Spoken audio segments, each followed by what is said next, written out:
आजादी का अमृत महोत्सव।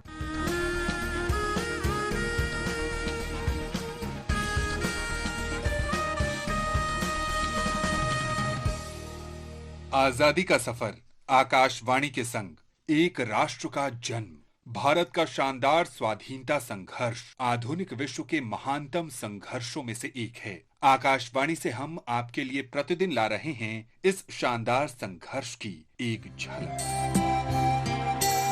आज की घड़ी में हम स्वतंत्रता सेनानी और स्वतंत्र भारत की पहली स्वास्थ्य मंत्री राजकुमारी अमृत कौर का स्मरण करते हैं, जिनका जन्म 2 फरवरी 1887 को लखनऊ में हुआ था। अमृत कौर ने इंग्लैंड के ऑक्सफोर्ड विश्वविद्यालय में अपनी शिक्षा पूरी की और 1918 में भारत लौट आईं। गोपाल कृष्ण गोखले और महात्मा गांधी जैसे नेताओं के साथ बातचीत से प्रभावित होकर वे राष्ट्रवादी विचारधारा की ओर आकर्षित हुईं। महात्मा गांधी से जुड़े अपने अनुभव साझा करते हुए उन्होंने कहा था, जिस बात ने मुझे बापू की ओर आकर्षित किया वो थी आंदोलन में महिलाओं की भागीदारी का समर्थन और नारी शक्ति में उनका विश्वास। ये उस देश की एक महिला के लिए साहसिक आह्वान था जहां महिला घरेलू कार्यों में उलझी रहती थी और अपने स्वामी की सेवा के लिए ही उपयुक्त मानी जाती थी।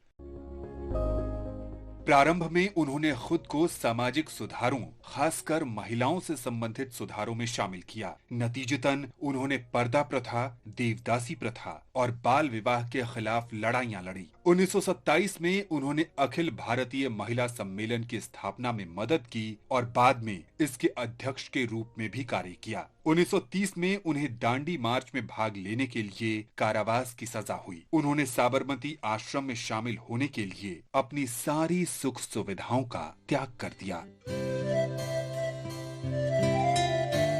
ब्रिटिश अधिकारियों ने राजकुमारी अमृत कौर पर राजद्रोह का आरोप लगाया और 1937 में उस समय गिरफ्तार कर लिया जब वे वर्तमान खैबर पख्तूनख्वा में बन्नू के लिए सद्भावना मिशन पर गई थीं। उन्होंने 1942 में भारत छोड़ो आंदोलन में भाग लेने के लिए शिक्षा सलाहकार बोर्ड के सदस्य पद से त्याग पत्र दे दिया, जिसके लिए उन्हें गिरफ्तार कर लिया गया। स्वतंत्र भारत की अपनी लड़ाई में वे संविधान सभा की महिला सदस्यों में से एक बनी। वे मौलिक अधिकारों संबंधी उपसमिति और अल्पसंख्यकों संबंधी उपसमिति की सदस्य भी थी।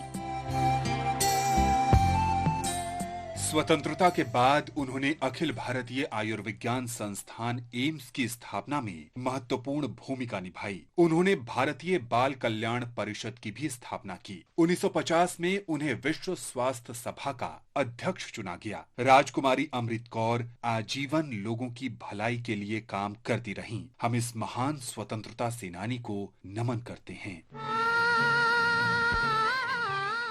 आज हम गांधीवादी स्वतंत्रता सेनानी वेल्लालोर अन्नास्वामी सुंदरम को भी याद करते हैं, जिनका जन्म 2 फरवरी 1896 को कोयम्बतूर में हुआ था। वे महात्मा गांधी के सहयोगी और मदन मोहन मालवीय के विश्वास पात्र थे। गांधी महान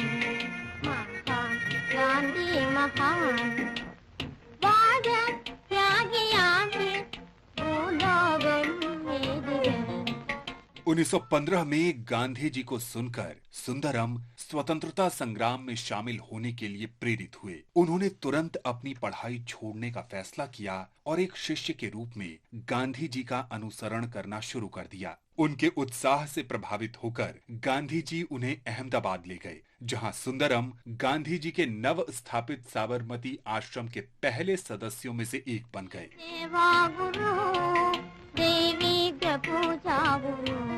कोयम्बतूर और मद्रास वापस आने पर सुंदरम ने गांधी जी की ग्राम विकास की अवधारणा को लागू करने और बुनाई और कताई गतिविधियां शुरू करने की दिशा में काम किया। सुंदरम ने तमिलनाडु के प्रमुख स्वतंत्रता सेनानियों सी राजगोपालाचारी, सी विजय राघवाचार्य और सुब्रमण्यम अय्यर के साथ घनिष्ठ और सौहार्दपूर्ण संबंध बनाए। उनके मार्गदर्शन में और गांधी जी के समर्थन से वे 1925 में वाइकोम सत्याग्रह, 1930 के नमक सत्याग्रह और सविनय अवज्ञा अभियानों में लगे रहे। 1931 की शुरुआत में उन्हें मद्रास में गिरफ्तार किया गया। लंदन में दूसरे गोलमेज सम्मेलन में भाग लेने से पहले गांधी जी ने अपने प्रतिनिधि के रूप में सुंदरम को यूरोप भेजा, जहां उन्होंने कई देशों की यात्रा की और भारतीय स्वतंत्रता के लिए राजनीतिक नेताओं से मुलाकात की। बनारस हिंदू विश्वविद्यालय के लिए अपनी 30 वर्षों की सेवा के दौरान सुंदरम ने विश्वविद्यालय और इसके संस्थापक मदन मोहन मालवीय पर कई पुस्तकें प्रकाशित की। बेल्लालोर अन्ना स्वामी सुंदरम का जीवन सद्भाव और एकता की अवधारणा के माध्यम से धार्मिक सीमाओं से परे एक मार्गदर्शक का प्रतीक है। आकाशवाणी समाचार इस महान राष्ट्रवादी को सलाम करता है। आज बस इतना ही। आजादी का सफर आकाशवाणी के संग। कल फिर मिलेंगे नई कड़ी के साथ।